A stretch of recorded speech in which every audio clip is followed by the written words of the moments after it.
Mr. Thiel, do you have any comments about Palantir's surveillance of the American people, sir? Or any of your connections to Jeffrey Epstein?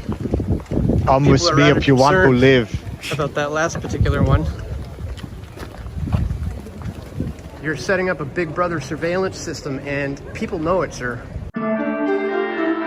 Welcome to the Jimmy Dore Show, everybody. Keaton and Russ in for Jimmy while he is on the road in Europe this week. Well, we all know the George Carlin phrase by now. It's a big club and you ain't in it. Well, in this case, it's a small club and you ain't in it. But somebody who is in it is Peter Thiel. So Peter Thiel was confronted on Palantir, Jeffrey Epstein, and the Big Brother surveillance system that they are setting up outside the annual Bilderberg Group meetings. Yes, the Bilderberg Group. That's kind of old school conspiracy stuff. Yeah, but he is in attendance this year, and so he was caught up to... Bilderberg Group is the GOAT. That's right. That's right. They are the OGs, right? They laid the groundwork for the World Economic Forum. They set the standard, the gold standard. So here is Peter Thiel outside being caught up to and interrogated. Mr. Thiel, do you have any comments about Palantir's surveillance of the American people, sir? Or any of your connections to Jeffrey Epstein? Come with me if you want to live. About that last particular one. You're setting up a Big Brother surveillance system, and people know it, sir. No comment. They must serve some spicy the American food in people there. want this surveillance tech being used against them.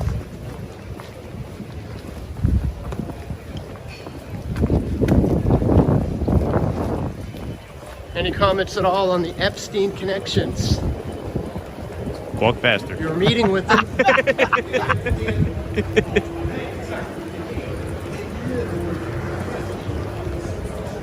Did she tell you she was 18, People are waking sir? up to what you're doing there, sir. That's why we're here covering this. Yeah, you got to be inside. That's the thing about the Bilderberg Group.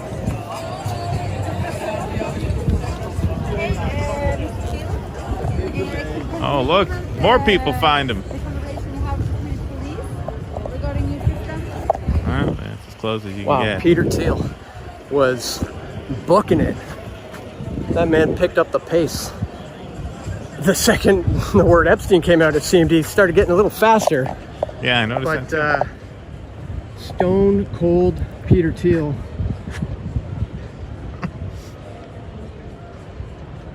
Of course, co-founded Palantir with Alex Karp, who is still here. That's right. And these are the guys who are setting up the Big Brother surveillance system, essentially to track, trace, and database everyone. Not just Americans, you may have heard me say that, but literally everyone. And that's a big reason of part of the reason why he is here. There is a lot of heavy kind of tech representation here and military men who are preparing for something. So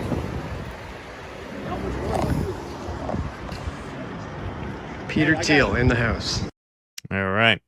We'll look into this a little more. Obviously, Peter Thiel, no stranger to these kinds of interrogations. Here he is last year looking even more uncomfortable than he just looked there when interrogated about his AI being used to target Palestinians in Gaza.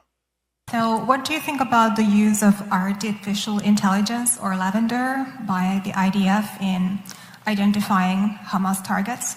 And secondly, do you agree with Elon Musk about that the population decline is a risk for humanity?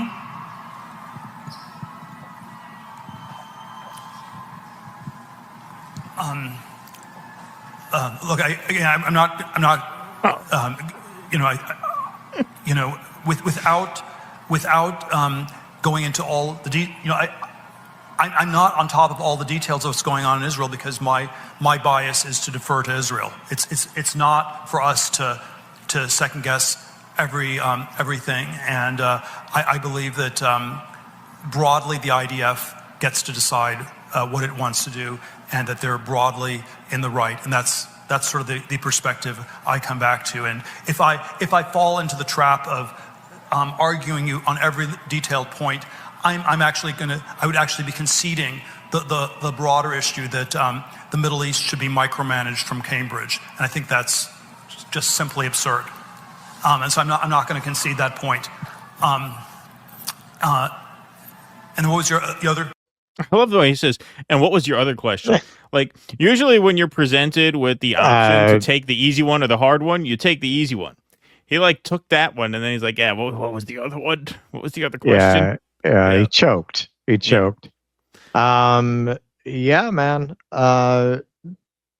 If there is a spot of hope, and we need hope, this whole Iran thing woke a lot of people up, man, and we're going to need all hands on deck if you want to stop these people from executing their agenda. It's going to take mass civil uprising within the bounds of the law, of course. Yep. Well, the foxes are very much in the hen house now. Peter Thiel and Alex Karp being two of them. And as you'll see here, folks, there's really no way to vote against this stuff. So let's go back to Christmas of last year. That's when this piece was published. Nice Christmas publication here. The Bilderberg Group changes itself for the modern world and the return of Trump. So this was published in the lame duck period, obviously, between when Trump won and when he took office. Again, once the apex of conspiracy theories, can't imagine why that is, the influential group signals shift by naming ex-NATO chief as its new co-chair. See, you can't vote against this, folks. Can't vote against it. There's no way. Mm-hmm. The former head of NATO, Jens Stoltenberg, has been named the new co-chair of the influential Bilderberg Group, which convenes a yearly transatlantic policy conference and has long been the subject of conspiracy theories around the extent of its power to shape global events. I love how they call these conspiracy theories. Watch what we will read in a few slides. After a turbulent decade at the helm of the alliance's military, Stoltenberg now takes over at its preeminent discussion forum, a fiercely private 4-day event frequented by prime ministers, EU commissioners, bank bosses, corporate CEOs, and intelligence chiefs. It's a conspiracy theory to think they meet behind closed doors to discuss how the world's going to run, though. With a guest list like that, I mean, how could you be such a conspiracy theorist to think they're not? What, are they having a backgammon tournament in there? It must be. They mostly talk about the new, otherwise. Yeah, they mostly talk about the new season of White Lotus. Yeah, exactly. Maybe they're writing the new season. Maybe the White Lotus is an op, and they gather there to write the new season. That would not surprise me. Yeah. Stoltenberg's tenure at NATO was dominated by the Russia-Ukraine conflict, which had begun in earnest not long before he took office in 2014. Stoltenberg oversaw what he recently described as the largest reinforcement of our collective defense in a generation, noting proudly that defense spending is on an upward trajectory across the alliance. A number of his new colleagues at Bilderberg have been benefiting from this uptick. Again, where's the conspiracy, folks? Where's the conspiracy? What are you, crazy? Several of the groups... people in their class must really like what's going on because the markets were off the hook today. Markets are doing very well today. Very well. Like you would almost think that they're gleeful about World War III. Yeah, I'm sure a lot of people are. A lot of people in that meeting certainly are. They're certainly not surprised by it, I can tell you that, as we're going to find out in a little bit. Several of the group's 31-member steering committee have senior roles in the defense industry. The billionaire former Google boss, Eric Schmidt, chaired the recent National Security Commission on AI and is now busy launching a kamikaze drone company aimed at the lucrative Ukraine market. Meanwhile, the hugely wealthy Swedish industrialist Marcus Wallenberg is chair of defense manufacturer Saab, which enjoyed a 71% boost in orders in the first 9 months of 2024, largely due to the war with Russia. The tech luminary and Donald Trump insider Peter Thiel founded the fast-growing robotics company Anduril and the booming surveillance and AI giant Palantir. His loyal lieutenant, Alex Karp, the CEO of Palantir, was voted onto the board of Bilderberg a few years ago. Karp, who claims his company is responsible for most of the targeting in Ukraine, recently told the New York Times that the U.S. will very likely soon be fighting a three-front war with China, Russia, and Iran. Remember, folks, this was published Christmas Day of 2024. Like I said, not only are people getting rich off this, they're not surprised by it. Not surprised by it. Alex Karp apparently not surprised by it. Recently told the Times the U.S. will very likely soon be fighting a three-front war with China, Russia, and Iran. So here's the list of attendees, the list of 2025 participants. As you can see, Alex Karp and Peter Thiel on the list. Stacey Abrams also on the list. She scored an invite. See, Malcolm is really good at this. He knows how to highlight two things at the same time in the same slide. I'm not so sophisticated, but I would have highlighted the bottom name there, Ann Applebaum, staff writer at The Atlantic. Just an unbelievably zealous pro-Ukraine writer. So she gets the invite. Look, Fareed Zakaria, liberal media talking head in good standing. He's there with Alex Karp and with Peter Thiel, all these enemies. Gerhard Zeller, president of Warner Brothers and Discovery International Entertainment, represented. In some respects, the geopolitical mood today is not so different from how it was in the 1950s when Bilderberg was born. Top of the agenda at the first meeting in 1954, was, what do you think, folks? The attitude towards communism in the Soviet Union, with the strictly confidential conference report referring repeatedly to the communist threat. 70 years later, at the most recent summit in Madrid, the primary threat is Russia, which sat grimly at the foot of the conference agenda underneath Ukraine and the world and the future of warfare. In 1954, the alliance was facing the emergence of communist imperialism. In 2024, it's up against what Stoltenberg calls the emerging axis of autocrats, of course, headed by Russia, China, and North Korea. So, things may look like they change, but a lot stays the same. A lot stays the same. And, much has been made of Davos and the World Economic Forum. Not wrongfully, obviously. I think those are legitimate things to talk about, obviously. But the Bilderberg Group, this goes back now 71 years. 71 years. And when you look at the guest list, it's a pretty diverse who's who of influential people, both of the Democrat variety and the Republican variety. I'm sure a lot of people who voted for Donald Trump did not think that people like Alex Karp and Peter Thiel would be palling around with Ann Applebaum, Fareed Zakaria, and Stacey Abrams at these Bilderberg conferences. But this is where a lot of this stuff is worked out. Yep. And how in the dark we are, even though we like to think of ourselves as relatively enlightened or relatively curious or relatively inquisitive as compared to the average person who doesn't seek out alternative media like we do. I'm sure the most important people on that list we looked over because we don't even know who they are. Right? I'm sure the people who really belong in that room are the people who we just kind of gloss over because we never heard of them. Oh, who's that? Stacey Abrams. Ooh, that's a big shiny name. Fareed Zakaria, Peter Thiel. Yeah, man, it's a small club, and we ain't in it. It's a big club in some respects. It's a small club in some respects. But the fact that you have Alex Karp there and Peter Thiel there, don't forget, folks, Alex Karp was a Democrat donor. Alex Karp was not MAGA. Elon Musk was not MAGA until the July Butler event. Right. What happened this time around, I think a lot of people saw an opportunity to glom onto this movement.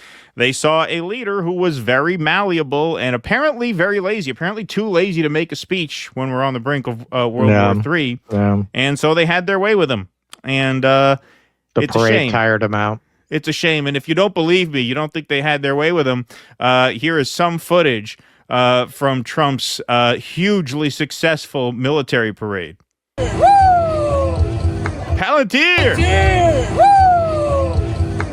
Wow. Yeah. Wow. I'll mute the rest of that. And these are the same people who, if that had been a Kamala event, would have had a heart attack. Oh, yeah. Oh, yeah. Or, whatever. They're not even trying to hide it. Yeah, exactly. Exactly. If that said Microsoft or something, oh my God. Yeah, no, get you to scream for anything. Get you to scream for anything. Palantir, yeah, they sponsored the event. So Palantir volunteered to foot the bill for, a substantial portion of the $45 million that went to Donald Trump's birthday parade. But they are very much have their foot in the door. And what, events like this remind you of is that there is not necessarily permanent power, but there is a group of people who are 10 steps out in front of the news, right? Sure. They are 10 steps out in front of everything. We're watching the world on replay to a certain extent because these people know what's going to happen months before anything does. Oh, sure. Well, that's why they're always on the right side of the stock market. Right. Yep.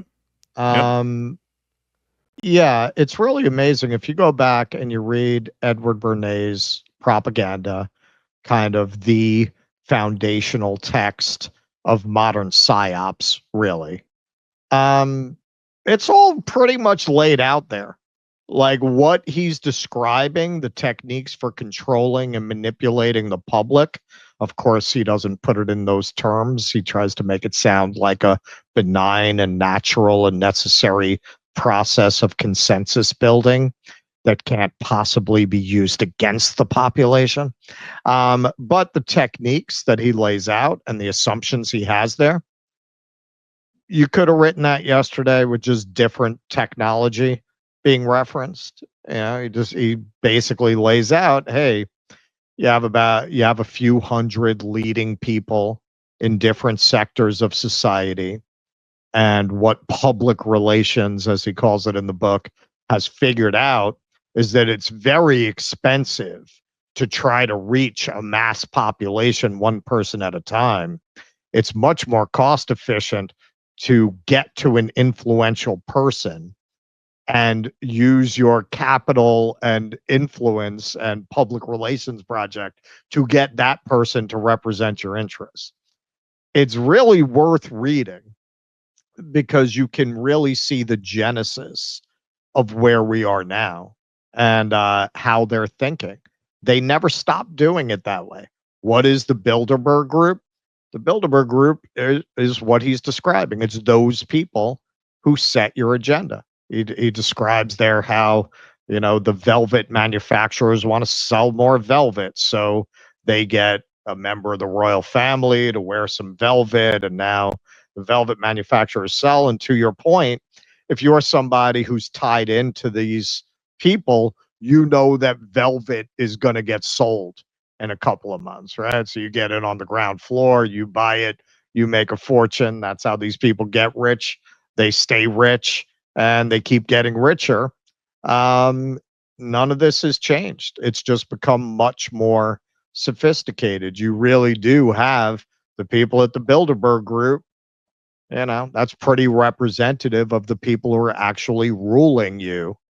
And that's why nothing changes no matter who you elect. They'll let you, in order to give you the illusion of control, they'll let the parties change things at the margins. Right. This is the purpose of culture wars. This is why culture wars are front and center in a country that needs infrastructure and a social safety net. Because that kind of thing, how are you going to pay for it? Well, you got to go after the rich people, right? They don't want you talking about anything like that. They don't want you discussing things that actually affect your life, because once you start talking about those things, it's not going to be long before you say, well, we need to tax these people. They want you fighting about trans and sports, and they want you fighting about DEI. That's the purpose of it. And that's what gives you the illusion of change. This party comes in, they get rid of DEI. That party comes in, they bring in DEI. They want you to think that is meaningful change, right? And they don't want the horizon of your vision of what change looks like to go beyond that. Come see us on tour in Glasgow, Manchester, Belfast, Dublin, Liverpool, Birmingham, and London. Go to jimmydore.com for a link for tickets.